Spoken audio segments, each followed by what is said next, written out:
Welcome to another episode of Breakthrough Dialogues, the podcast for pragmatists and problem solvers brought to you by the Breakthrough Institute. I'm Alex Trembath, your host and deputy director here at Breakthrough. For this episode, I spoke with Kyle Bridgeforth. Kyle is a fifth-generation farmer at Bridgeforth Farms, a row crop operation headquartered in Tanner, Alabama, that focuses on using modern technology and agronomics to grow high-quality agricultural products. Before the farm, Kyle worked in the executive office of the President of the United States Trade Rep, aiding the agricultural team and the Trans-Pacific Partnership efforts. I met Kyle last year at our annual conference, the Breakthrough Dialogue, where he was one of a number of food producers talking about high-tech, large-scale, sustainable food production. We recorded this episode in the fifth week of coronavirus quarantine and after a tumultuous few years of international trade wars. So we talked about the challenges facing his operation and his industry, as well as some opportunities looking forward. Kyle Bridgeforth, welcome to the podcast. Thank you, Alex. It's good to be here. I appreciate the invitation.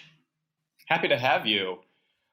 So I want to get into your background and your farm operation, but given everything that's going on in the world right now, I wanted to start by asking how the coronavirus pandemic and society's response to it has affected your operation and how you think it's affected farming and food production more broadly.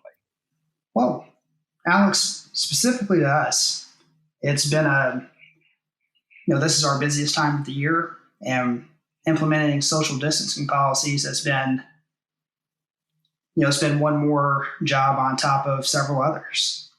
In most states, or maybe every state, agriculture is considered an essential industry. So everybody involved in the industry from all across the supply chain, from transport to vendors to people on the actual farm, the whole industry is still extremely busy right now. So it's been just a matter of staying as safe as possible while still managing this very, very busy time of the year. But in general, to the agricultural industry, this has been a crisis on top of a crisis. We were just getting off the tail end of the trade wars that were so destructive to our industry for the last couple years, really. And right when we're starting to feel like we're getting out of that crisis, we're hit with this one. So it's really a matter of, a tale of managing two crises and, just doing the best you can to keep your business afloat. I think that as far as the future and how I see the impact that it'll have on us, specific to us, I think we'll keep a lot of the new management practices that we've forced ourselves to put in place. We'll keep those well after this corona pandemic is over. But as an industry, I see this as there's going to be a big change in the way of doing things. We found that we're not, as an industry as a whole, we're not very well prepared to make changes or structural changes on the fly. And this situation has exposed a lot of deficiencies in our business, our industry, even. Yeah, can you talk a little bit more about that? I mean, in reaction to the tariffs and the trade war, and now in reaction to the drop in demand and to supply chain considerations, what are the sort of, as you say, changes in management practices that you're having to implement, that other farmers are having to implement? And then what are your thoughts on the policy response? Obviously, there were sort of dedicated farmer bailouts before the coronavirus. Now we're talking about various rounds of stimulus and bailouts of many different industries, including American agriculture. So what do you make? What is your sense of the sort of changing landscape and policy horizon for farmers in the country in the next couple of years? Well, I see this as an industry that, it's a vast industry, more than just food production. There's a lot of research, there's a lot of transport, there's a lot of people and different businesses involved in the agricultural industry as a whole. and it's going to need some support. Prices have been very low for a long time. And several places in the country, the production cost is well above what, you have, a good year would be breaking even in a lot of places in the country because of the low prices. So I think before the before the onset of Corona, we were starting to dig ourselves out of that hole of low prices, farmers going out of business, supply chains being destroyed by the lack of income coming in. We were just starting to dig ourselves out of that hole before Corona came. And after this, we are seeing, the trade has tightened up. It's not as free flowing as it was after this. Businesses are not near as liquid as they could have been during this time. There's a lot of other exposures and variables involved that have, along with Corona, a lot of weather events have happened throughout the year. And I see this industry, it's been hit hard these last couple of months, and it will continue to need support to be a safe and secure food system that this country needs. So while I think we're on the verge of stating a comeback, after this crisis, I believe we're going to continue to need some support if we want to keep our agricultural system as safe and secure as it's been traditionally.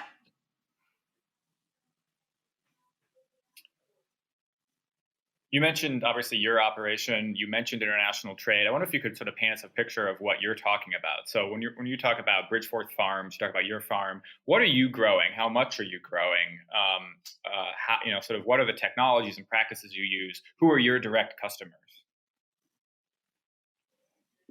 Sure, Alex. Well, we grow. We're strictly a row crop farm, so your commercial nutrition type crops like soybeans, corn, wheat, cotton has become one of our larger crops again over the last couple of years.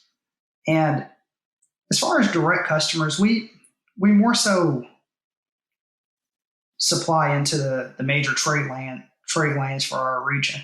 So as far as wherever the final end user is, we're not sure.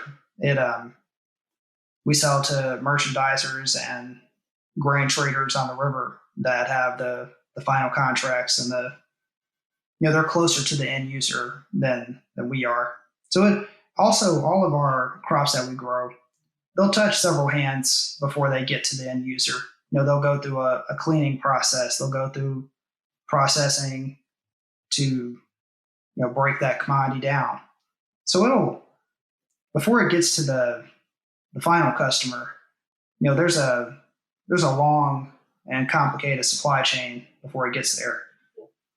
So once we harvest the crop and get it out of the ground, we deliver it to a merchandiser, or that will have a final sale for it.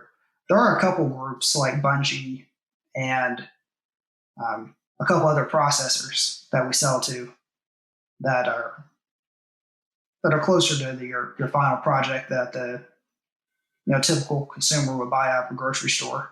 But we don't have any crops that are grown by us and then directly consumed by people. Yeah, that's sort of what I was getting at. I think that most of our listeners, much like myself, have pretty little to zero experience with farming. Certainly, large scale farming. Maybe we've gone berry picking or wine tasting or things like that.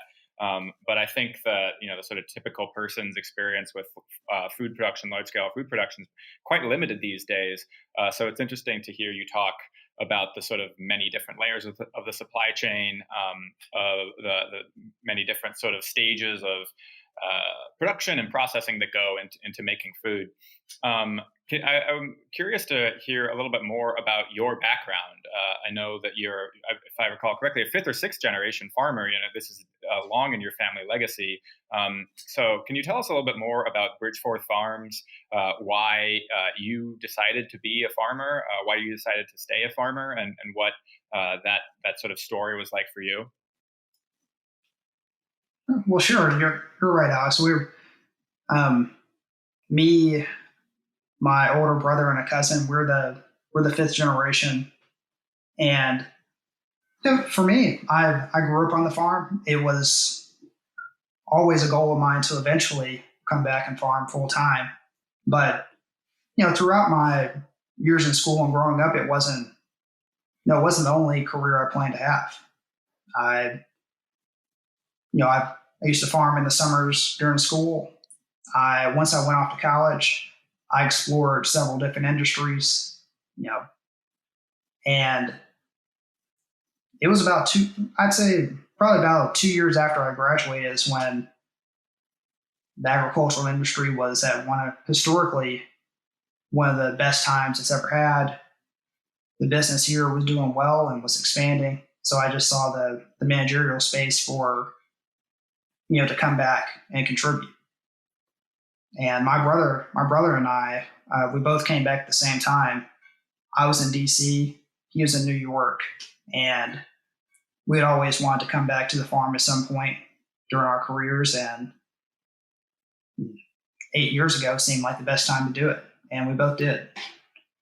So it was somewhat unexpected. It wasn't extremely planned. We were mostly just following where the opportunity was and coming back. And it was when I first came back, Alex, I knew it was something I wanted to do, but I still hadn't fully decided. So I said I was going to give it, 6 months to a year and see if this is what I want to do full time, see if this is the right place for me. And probably about 3 months in, I realized that this is a job that I would like to keep as long as I possibly could. So, this March was 8 years full time, and working here full time was a lot different than growing up working here. So it was when I first came back, it was almost like relearning an industry that I had grown up in my entire life. So it was still a learning process, even though I grew up in the business that I work in now. But it was by far one of the best decisions I ever made. There's been a lot more opportunity and exposure than I ever thought that this business and industry could provide. And I see a lot of good that we do for our customers, and a lot of good that we do for the industry. There's not a very large representation of Black people in agriculture, and this farm is one of the few. So it's a good place to to be able to represent a culture and your heritage. And I found that the work we're doing here on the farm, I feel at the end of the day, I feel very, very good about the job that we do and the people that we help support.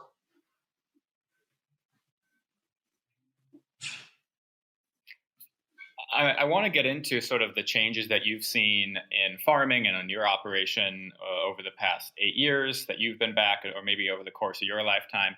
But I wonder if you could tell us a little bit more about the sort of deep background of your family. You mentioned being one of a relatively few Black farmers, maybe in the area, maybe and nationally. Obviously, this has been in your family for over 100 years. So how, what was the start of Bridgeforth Farms, and how has it grown and changed over these many generations?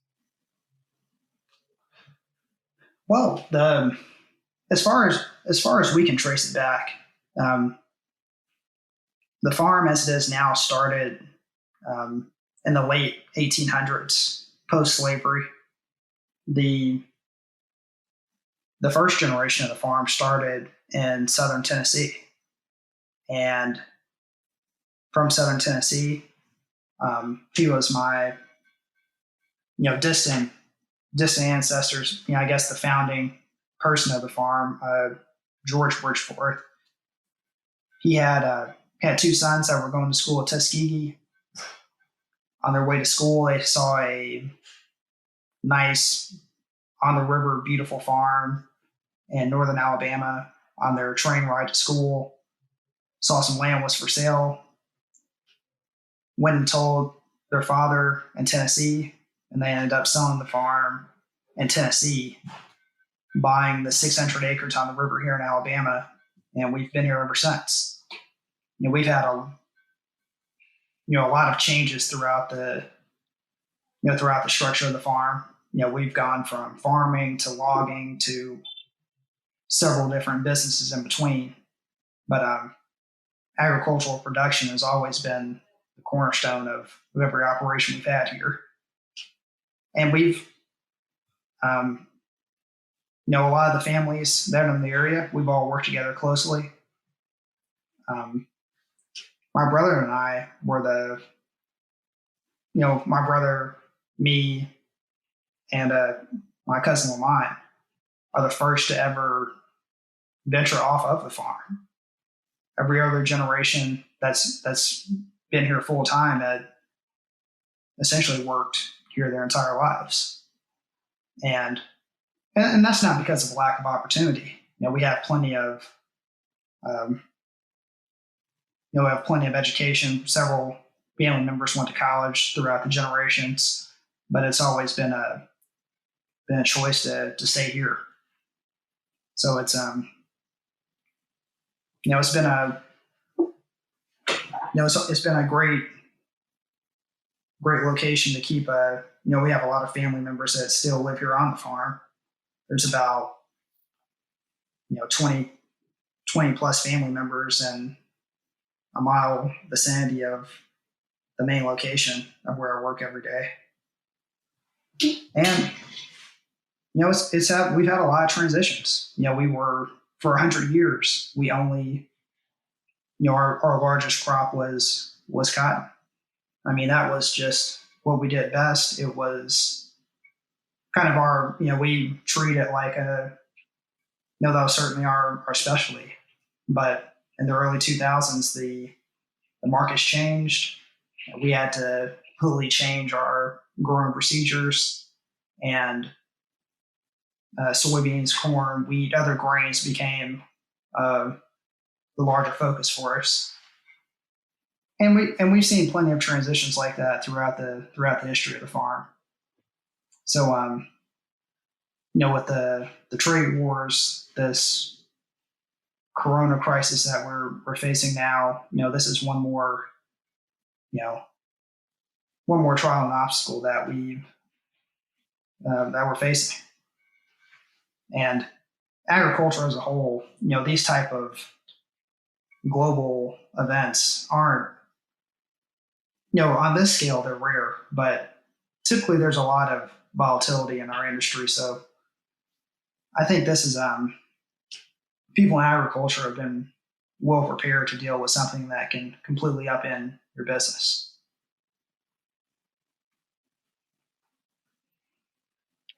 I imagine another challenge might be this, these many conversations around farming and sustainability. So, when you describe your operation, it doesn't sound like what I think is often perceived to be the sort of the right environmental choice or the most sustainable choice. People talk about local, they talk about small scale, they talk about non-GMO.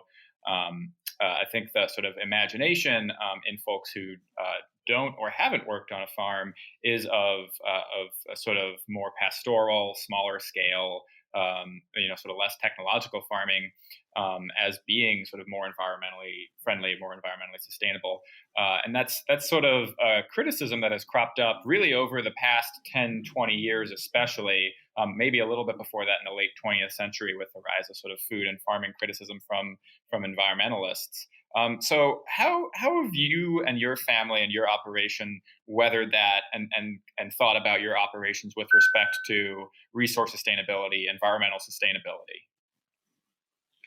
Well, sure, Alex. Conservation and sustainability has been a pillar of our operation for several generations. I mean, we have farmland that that I'm the fifth generation to produce on it, and it's still producing at an extremely high level. So we have a big focus on sustainability and taking care of not just the land but our entire environment. And as far as people that prefer non-GMO or organic or any other type of qualifiers for what they buy, I think there's a market for all of it. If that's somebody's preference, then I have nothing against it. It's a people's preference is what they choose, and if that's something that they choose to put their money on, then I can't I don't have any criticism for them. But with that being said, I I don't think there's the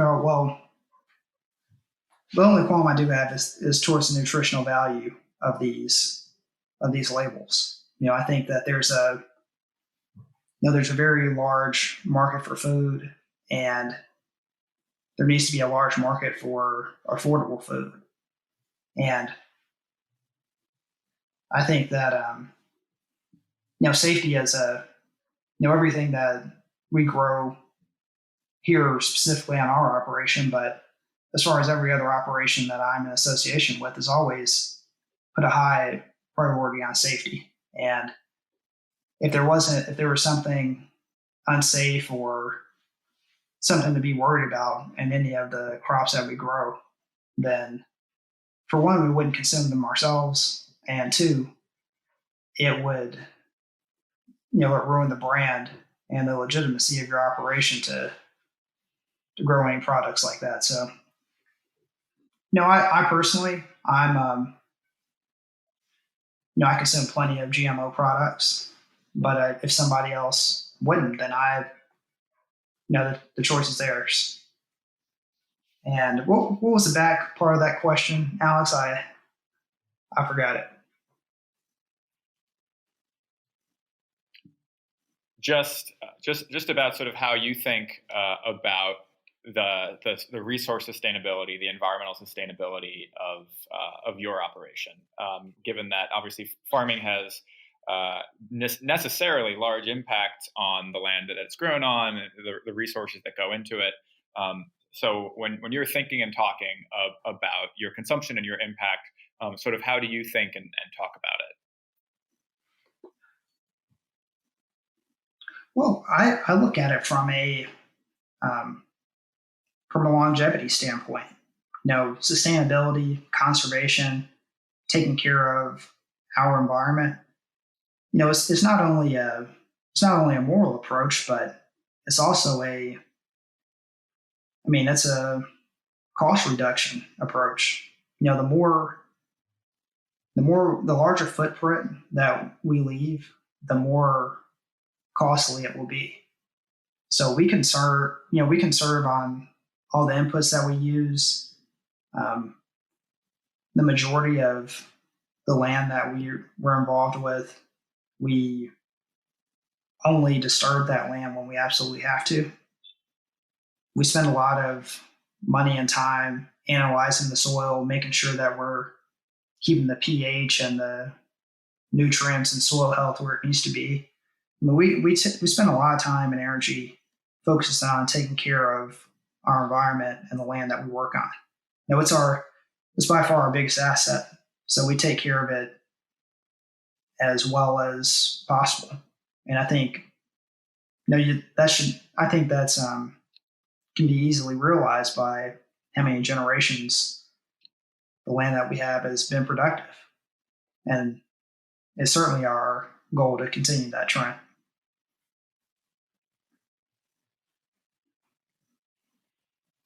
You mentioned trade a couple times, so both in reaction to the trade war and the tariffs that have been put in place by the Trump administration over the last few years. Obviously, the reaction to the coronavirus and the policy response to it. And then there is, I think, also sort of a growing criticism of international trade, globalization, free trade, coming not just from sort of environmentalists or supporters of more local farming systems, but from a whole broad swath of society.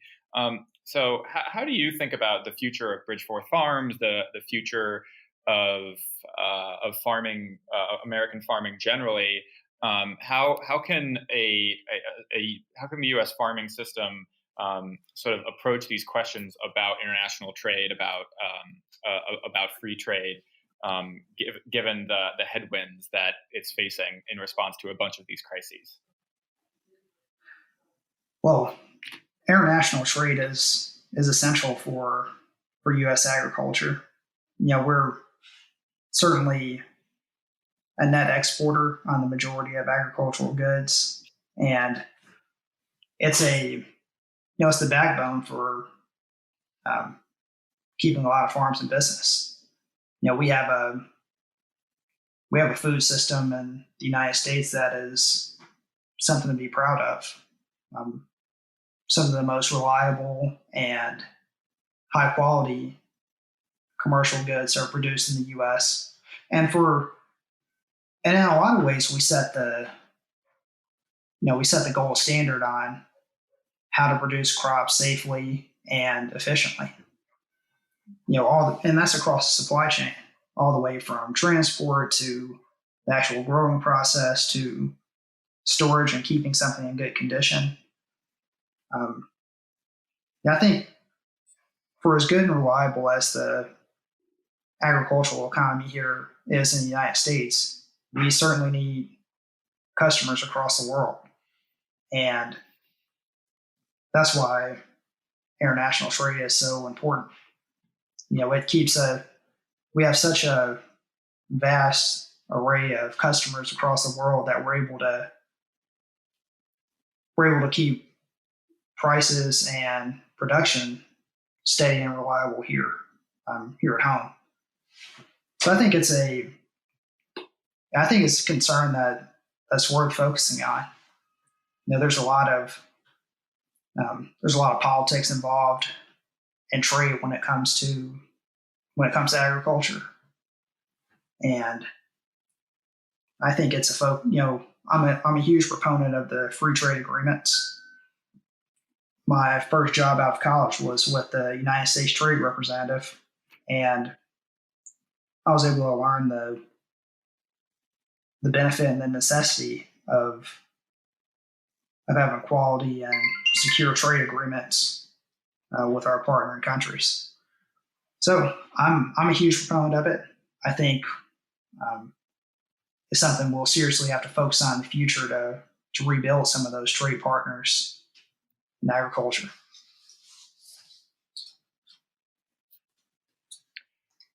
Before we wrap up, you've talked about various headwinds facing your farm, facing U.S. farming more broadly. You also mentioned that U.S. agriculture has weathered a lot of storms before, and that farmers like you are set up to deal with adversity.